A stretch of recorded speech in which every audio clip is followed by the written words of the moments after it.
Good morning. I'm headed to work and I'm riding and thinking. It is November of 2019. It is a cool, crisp, overcast morning. It's kind of rainy. It's supposed to get down in the 20s tonight. This is my kind of weather. I love this stuff. Got a new ride. I'm not in the sport track anymore. I still drive it. We still have it. I kept my truck. But I'm on my way to work this morning. And I heard some lyrics. And the lyrics said that he picked 12 men that nobody would have wanted who changed the world.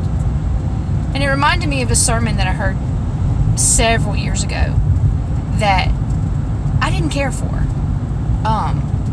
This man, the preacher, who was a young preacher at the time, he said that the 12 apostles, he based his whole sermon on the fact that these were the guys that you would have picked last in kickball. They were not the sharpest tools in the shed. They were not the brightest crayons in the box. The whole sermon based on that. And I kind of want to set the record straight. I don't mean to go against a spiritual leader. He was not my preacher. He was filling in. I don't mean to say anything negative about the man. I disagree with what he said. For this reason. He said that these were the people that you would pick last for kickball. First of all, they didn't have motors back then. So a lot of these were fishermen. Some of them, Matthew was a tax collector. Matthew Levi was a tax collector. Luke was a doctor.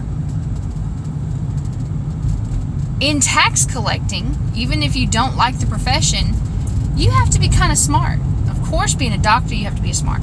Being a fisherman, you have to be smart too. These people didn't have radars and sonars, and they're the reason we have almanacs. They didn't have almanacs. They may have, I don't know.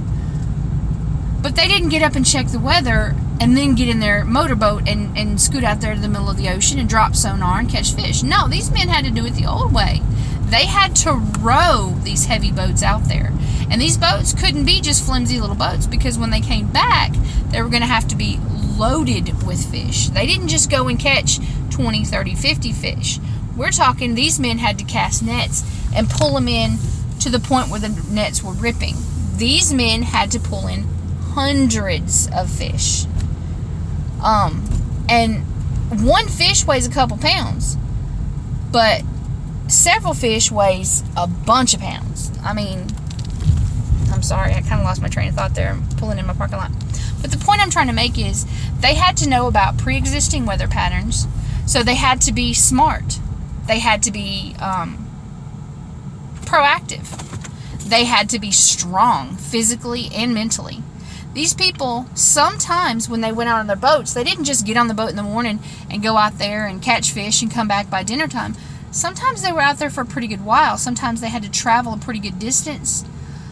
So they had to be mentally and physically prepared to be away from their families, but still be motivated to provide for those families.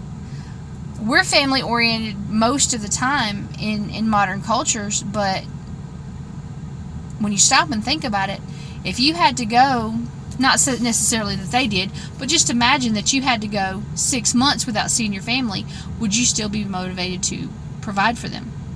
It's a question most of us never had to face, but it's one we should really think about and ask ourselves.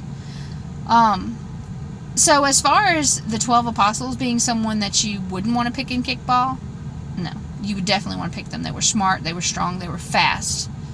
And as far as them being not the sharpest tool in the shed, some were doctors, tax collectors, had to know how to count, not being the brightest crayon. These guys had to be smart, they had to be loyal, they had to be loving. I just kind of wanted to talk about the apostles today and give them a nod. You know what? These guys,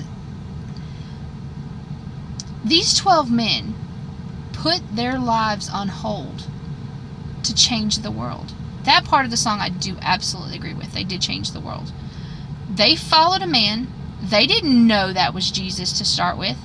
They just trusted him because of his personality or whatever.